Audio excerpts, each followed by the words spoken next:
Bom día, un saludo a todos los jugadores portugueses y ya sabéis, to have the last updates about poker, check pokerpt.com.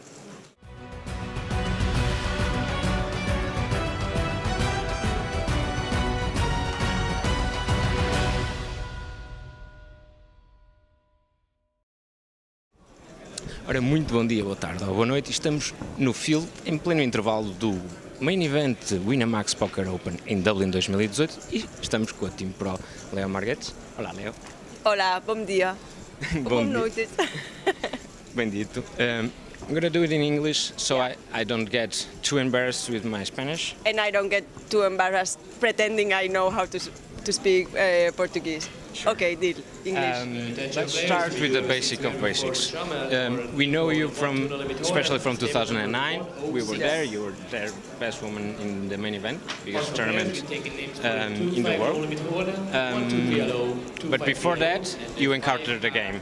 How did it appear in your life? Well, obviously 2009 was kind of my presentation to the world, and it changed my life, my contract, my everything. You know, it was like a big inflection point. But I had been playing for 2 years. I discovered poker very randomly through my previous boyfriend. He used to play, and he never had any interest in. It's not that he pushed me to play, but I just got interested, and I think you feel it when you click and you realize poker is like, I could see that poker could fill me in many ways, and I never really thought, oh, I want to become a pro, but I said I want to be good at this. You know, I really started to put time and effort into the game.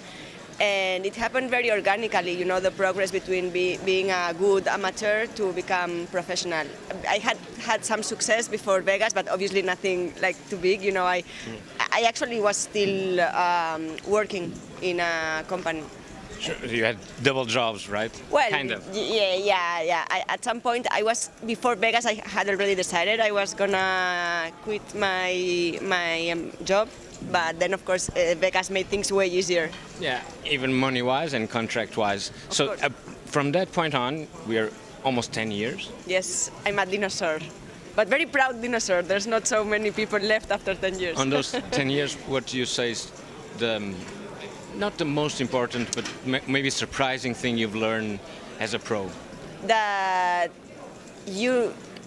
ego is a two-folded friend or enemy, because you need to be confident, but you need to be humble enough to know that you are always learning.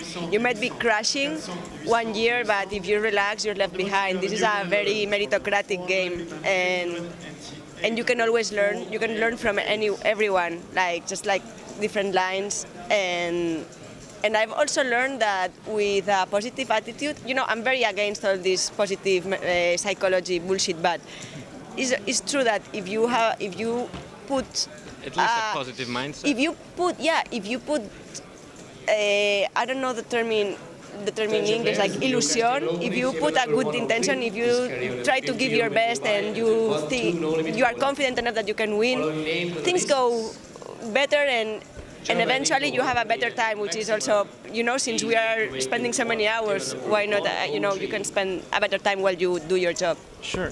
And it can sound, I don't want to sound it too kind of utopic or magic, but I hope people understand what I mean. Just like, it's a matter of your attitude as well, to have a good attitude towards the game.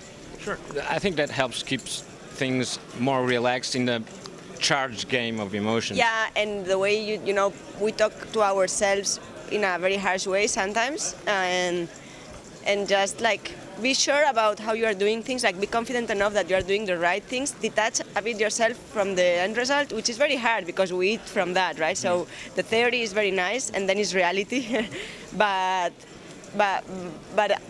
eventually you get there. Like it's success is like, it's not having that big score, you know. You need to show up every day, show up in the table, show up in your study hours. Yeah, it's consistency 100%.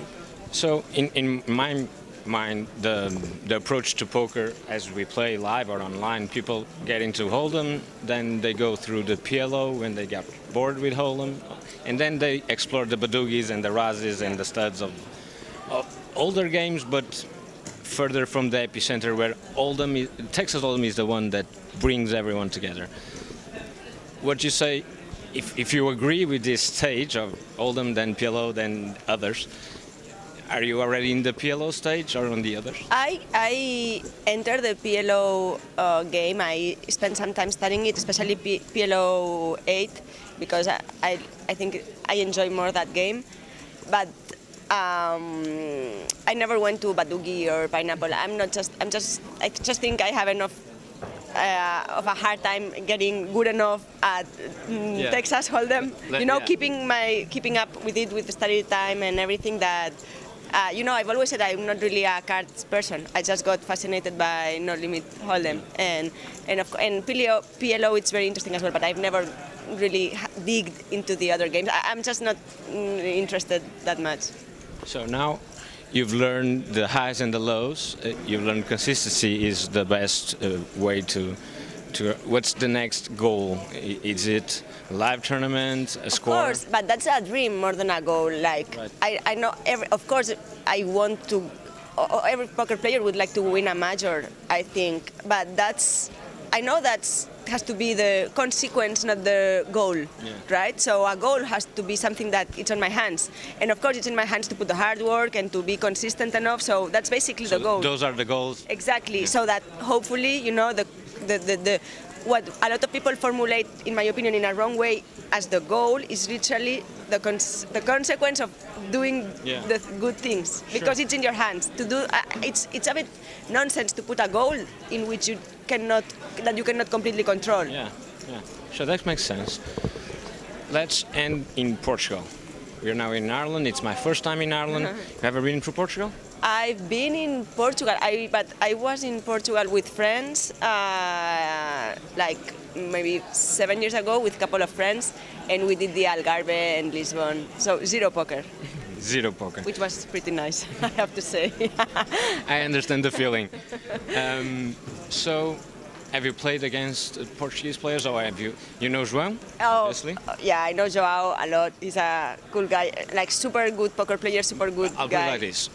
Almost all Portuguese players have an image of the Spanish player, not Leo Margets, but the Spanish player, the French player, the Italian player, the British player, the Swedish, the Blondies, like the Eastern Europeans. So, do you have not exactly a stereotype, but a thought about Portuguese? Yes, but I'm super biased because I don't know enough, and basically João, and then I think they are super studious, super consistent. I know, but we have those. João proves it, but no, not all of them. I know, but. I guess, I don't know if it's, I have really no stereotype made out of Portuguese people, because the ones I meet, I think is the top level, because it's the ones that play EPT and they are very solid and just like good recs, really. Sure. I have, and then even the same online, the Portuguese guys that you meet online is like guys that play very good. So, I don't know, I guess it's the same in Spain. If you base your opinion for the Spanish people that you meet, they play the highest buy-ins or EPTs, so you get a very biased point of view. Sure, I understand that. Thank you very much, Leo. But you can. By the way, you can tell me how is the basic stereotype, if you dare to say. Well, I can, because I don't play, so I can say whatever. The French and the Italians are easy money. That's what everyone says. I don't get offended if you say the same about the Spaniards, just so that you know. The Spanish usually are very aggressive, don't like to fold. Then ace is it's the best card on the deck, and if you have it on your hand, it's only 4 of them, so you have to get almost all of it. But it's an old way of thinking. My vision of the Spanish player is La Toja 10 years ago. Yeah. Almost. So Portugal 10 years ago was almost like that. Well, there are some ABC players, but there are others that played everything. Yeah. So everything evolves, and now when I go abroad, it's more international fields. So it's and the Spanish players I take notice are Adrian Mateos, Leo Margets, people that don't usually make the mistakes I remember. We still do. That's something I also learned this year. I'm quite perfectionist, and this year in particular I've learned it's okay to make mistakes. I don't have to punish myself every time. The important is to know it's a mistake. Of course, and try not to make it again. Well, if you know it's a mistake, halfway is there. Thank you very much. Gracias. Obrigado. Foi a conversa com Leo Margets. Buena suerte. Buena suerte era perfecto.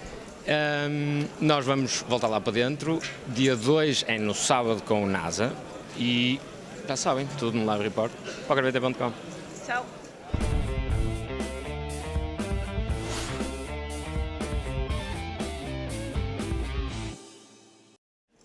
Ora, muito bom dia, boa tarde ou boa noite. Estamos no field do Winamax Poker Open em Dublin 2018 e vamos começar a nossa ronda de Team Poker Stars.